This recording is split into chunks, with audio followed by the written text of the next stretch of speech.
What if the agreement meant to stop a trade war was never meant to work at all? China just tightened control over the minerals that power your smartphone, your car, even your military systems.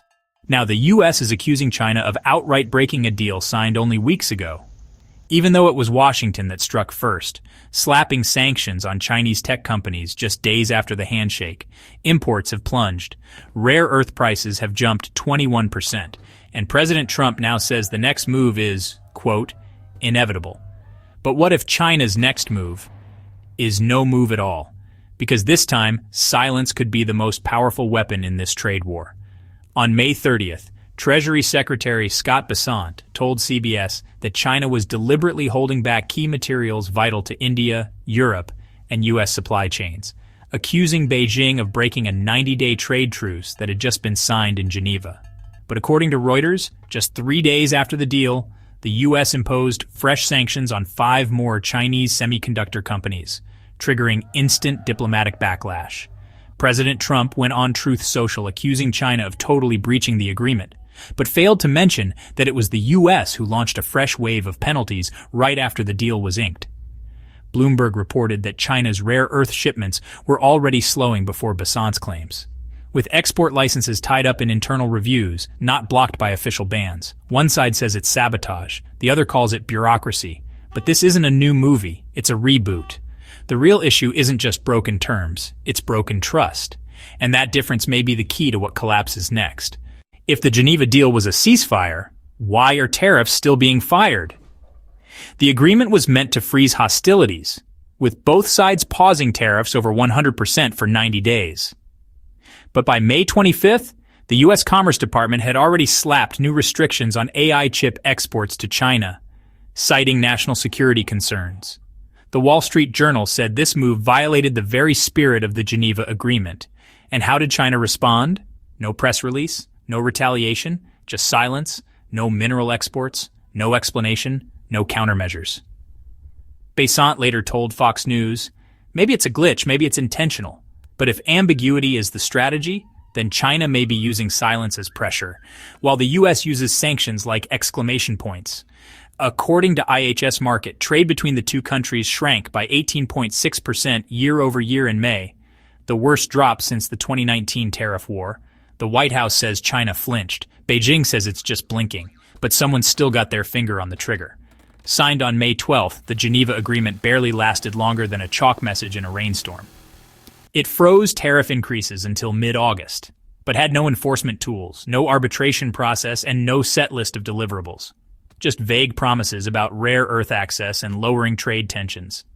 Analysts at the Peterson Institute dismissed it as political theater, not a meaningful deal. So now, when Bessent complains about non-compliance, it's hard to ignore the fine print, especially when the U.S. resumed sanctions after the truce. Not before. Was Geneva just a PR stunt to calm markets? Was it ever meant to last? Or worse, was it designed to fail? That kind of uncertainty may actually be more dangerous than open conflict. So what do you call a ceasefire where only one side drops its weapons? On May 12th, they called it peace. By May 15th, lawyers were already circling. By May 25th, Washington was launching chip sanctions like Geneva never even happened. This wasn't a truce. It was a photo op on a timer. Trump stood behind a podium, declared Geneva a breakthrough. Then halfway through the applause, his administration hammered China's semiconductor industry. And when China didn't lash out, they were blamed for breaking the deal. That's like lighting a fuse, throwing the match, then blaming the fire chief for the explosion. Meanwhile, Beijing hasn't even blinked. No fiery speeches, no bold bans, just silence. A total diplomatic blackout. But here's the catch. This silence is proving more powerful than any threat. Rare earth exports are quietly stalling, export licenses tangled in red tape, and neodymium prices have jumped 21% in just 2 weeks. While U.S. officials cry foul, Xi's calm silence is becoming a strategic policy. As Bonnie Glaser of the German Marshall Fund put it, once silence turns into a weapon, the usual playbook becomes useless. Now, Washington is yelling into the void, and that void is echoing with empty shelves, frozen ports, and supply chains gasping for air. Welcome to a new kind of diplomacy, the disappearing act. Because in this economic standoff, the most dangerous move might be doing absolutely nothing. In April, U.S. imports from China dropped 19.8%, based on early Commerce Department data. cutting the trade deficit nearly in half from March. But behind those numbers lies a deeper problem. J.P. Morgan notes that American wholesalers are actively scaling back inventory orders, preparing for ongoing supply disruptions. Retail giants like Walmart and Home Depot have already warned of tightening margins, with their CFOs blaming tariff pressure. At the same time, Bureau of Labor Statistics data shows consumer spending dropped 0.2% in April, the first decline in 5 months. Inventories are shrinking. Prices are holding steady. Inflation has cooled to 2.1%. But economists caution this slowdown isn't due to weaker demand, it's supply-driven. And that raises the risk of stagflation if it continues. These aren't just thinning shelves, they're red flags in plastic wrap. On May 28th, a federal court in Washington, D.C. ruled that several 2024 tariff increases lacked the proper legal groundwork under the Trade Expansion Act, a major hit to the Trump administration's hardline tariff strategy. According to the Financial Times, nearly $42 billion worth of duties on consumer electronics and car parts are now under legal review. The administration insists the tariffs are for national security, but critics say the rules were applied unevenly. This isn't just about trade, it's a constitutional matter, said Georgetown law professor Kathleen Clausen. If the rulings go against the tariffs, the government may owe more than $18 billion in retroactive reimbursements, throwing off Treasury forecasts. And with Besant recently pushing for a global 10% tariff floor, the current policy may be racing ahead of its legal foundation. What happens when economic pressure loses its legal footing? Inflation in April slowed to 2.1%, just a notch above the Fed's target, and retail sales dipped by only 0.2%, according to the Bureau of Economic Analysis. At first glance, that seems like a sign of stability. But Goldman Sachs cautions that these numbers reflect delayed economic activity, not the real effects of the new tariffs, which only came into effect a few weeks earlier. You won't feel the shock until it hits profits and triggers layoffs, warned Jan Hatzius, Goldman's chief economist. Already, UPS reported a 12% drop in volume on its Asia to U.S. routes, and Target saw a 400 basis point decline in Q1 margins, blaming it on import disruptions. So the real damage isn't in April's data, it's the wave coming in June. If you're only looking in the rearview mirror, you're going to miss the crash.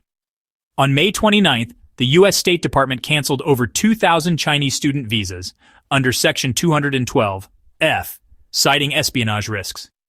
In response, China's foreign ministry slammed the move as a politically motivated purge, calling it retaliation for China's rare earth export restrictions. Reuters confirmed the visa action happened within 48 hours of the U.S. expanding its chip export bans targeting Chinese AI labs. This marked a shift from just trade tension to a broader decoupling, one that now affects talent, research, and people. When both countries start weaponizing human movement, it's not just about tariffs anymore, said Bonnie Glaser from the German Marshall Fund. The irony? Some of those students were working on supply chain optimization, the very systems now breaking down in U.S. ports. Last week, Scott Bessent told Fox News that a direct call between President Trump and Chairman Xi could reset the table. But since Trump raised tariffs in May, China has refused any formal summit invites.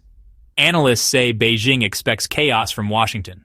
Xi hasn't spoken to Trump since January, and lower-level talks have been frozen below vice minister level. The so-called Geneva framework, brokered by Switzerland, is now starting to fall apart. Reports say it was pushed through without major military or tech agreements, a critical flaw, according to Bloomberg's Deborah Jianli. Trump believes one phone call could fix it, but Beijing is demanding assurances. And while the U.S. stalls, American companies bleed costs, while China tightens control without lifting a finger. According to the U.S. Geological Survey, China controls 63% of the world's rare earth production and 87% of downstream processing. Since April, it has limited exports of neodymium and dysprosium, essential for EVs and defense. This has driven up global spot prices by 21%. Ford Motor Company has delayed EV production in Michigan due to supply shortages. In Europe, BASF warned customers of longer wait times for magnetic materials. Despite all the talk of domestic sourcing, 74% of U.S. rare earth imports still come from China. While China plays the long game, allies are growing uneasy. India's steel ministry is pushing for independent supply chains, and the EU Trade Commission issued a rare statement criticizing both Washington and Beijing, urging de-escalation before the damage becomes irreversible. Leverage isn't just what you hold, it's what others notice you won't give up. So, was the Geneva deal breached, broken, or baked in? That depends on which side of the embargo you're sitting on. Here's what we do know. Tariffs are climbing, negotiations are frozen, courts are questioning legality, and minerals are quietly vanishing from supply chains. This isn't just trade friction, it's a seismic fault line.